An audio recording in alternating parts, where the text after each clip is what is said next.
안녕하세요. 낚시 리뷰입니다. 오늘은 낚시꾼이 자주 하는 실수 10여가지 중 두 번째 편을 이어가 보겠습니다. 혹시 첫 번째 영상을 아직 안 보셨다면 꼭 먼저 보고 오시는 걸 추천드려요. 여섯째, 편한 자리만 고집한다. 낚시는 강이나 호수, 저수지 같은 자연터에서 이루어지는 경우가 많다 보니 바닥이 평탄하지 않거나 풀숲이 무성한 경우도 많습니다. 이런 환경에서 풀없고 바닥 평탄한 자리를 발견하면 많은 낚시꾼들이 무조건 그 자리를 선택하게 되죠. 하지만 우리가 편하다고 해서 물고기까지 편한 건 아닙니다. 오히려 그런 자리는 사람 왕래가 많고 시끄럽기 때문에 낚시에 불리할 수도 있어요. 그래서 낚시 의자나 낚시대 좌대를 활용해서 불편한 낚시터를 극복하거나 휴대용 삽으로 잡초를 정리해서 낚시 자리를 만드는 편이 더 좋은 결과로 이어지기도 합니다. 오늘의 공유는 조금 길 수 있습니다. 여러분이 끝까지 보시길 바랍니다. 아마도 여러분에게 조금이라도 도움이 될 수 있을 거예요. 일곱째, 민감도에 집착하지 않기. 언제부터인지 많은 낚시꾼들이 민감도라는 것에 집착하고 있습니다. 아마 상업적인 광고나 다른 낚시꾼들의 영향 때문일 텐데 마치 모두가 민감도를 추구하는 것처럼 보입니다. 하지만 실제로는 민감도와 둔감도는 상황에 맞춰 조절해야 합니다. 민감도만이 유일한 목표는 아니며 때때로 둔감도가 더 효과적인 경우도 많습니다. 예를 들어 입이 아래로 향한 물고기나 오래된 미끼를 잘 피하는 물고기, 또는 자주 풀을 파먹는 잉어, 그리고 큰 몸집의 청어 등은 민감도보다는 둔감도가 더 유리할 수 있습니다. 많은 경우 둔감하게 하면 선이 휘거나 평평하게 되는데 그것이 민감도보다 더 좋은 결과를 낳을 수 있습니다. 여덟째, 미끼 마스터. 물고기를 잡으려면 미끼를 던져야 한다는 말이 있습니다. 이 말에는 일리가 있습니다. 낚시와 미끼는 서로 보완적인 관계에 있기 때문에 물고기를 유인하고 그 자리에 머무르게 해야 낚시가 성과를 거두죠. 하지만 미끼를 뿌리는 데는 신중해야 합니다. 많은 낚시꾼들이 낚시를 시작하면서 지나치게 많은 미끼를 한꺼번에 투하하고 고기가 입질하지 않으면 또 던지고 결국엔 물고기들을 쫓아내게 됩니다. 미끼를 넣는 것은 중요하지만 무조건 많이 넣는다고 좋은 결과를 보장하지 않습니다. 과도한 미끼 투입은 오히려 죽은 자리를 만들 수 있어요. 대형 어종을 낚는 경우를 제외하고는 미끼는 적당히 상황에 맞게 넣어주는 것이 중요합니다.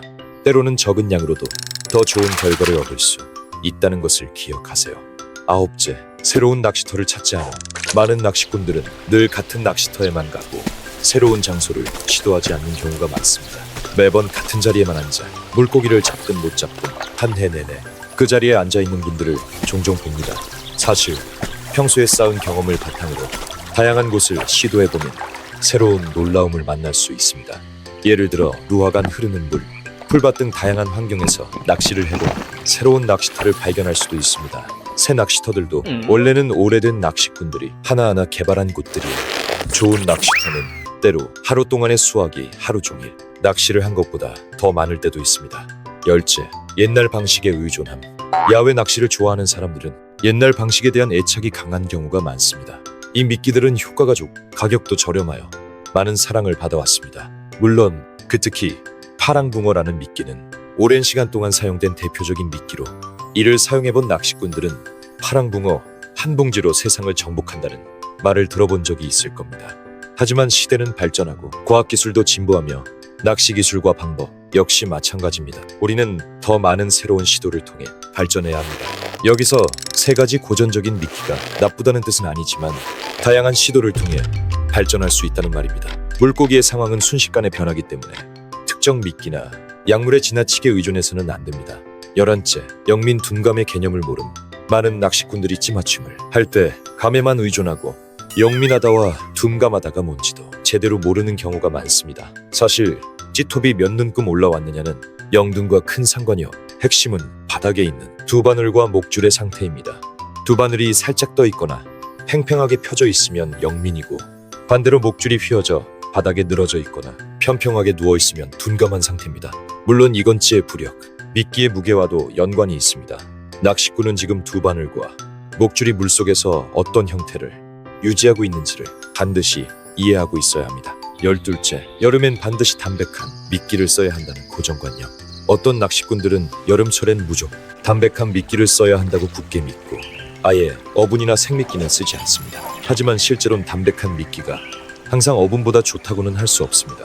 담백한 미끼의 유일한 장점이라면 잡어를 덜 끌어모을 수 있다는 점입니다. 하지만 오랜 시간 입질이 없다면 과감히 어분 계열이나 냄새 강한 미끼를 써보는 것도 방법입니다. 잡어가 먼저 올 수도 있지만 그 와중에 덩치 큰 놈도 따라올 수 있으니까요. 열셋째, 입질 없다고 바로 밑밥부터 던짐. 낚시하다가 입질이 없으면 아, 여기엔 고기 없네 하면서 바로 밑밥부터 계속 던지는 분들 많죠.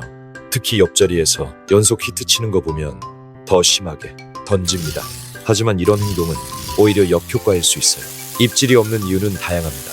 낚시터, 수심, 날씨, 미끼, 찌맞춤, 채비, 낚싯대 길이 등 모든 요소가 영향을 줄 수 있거든요.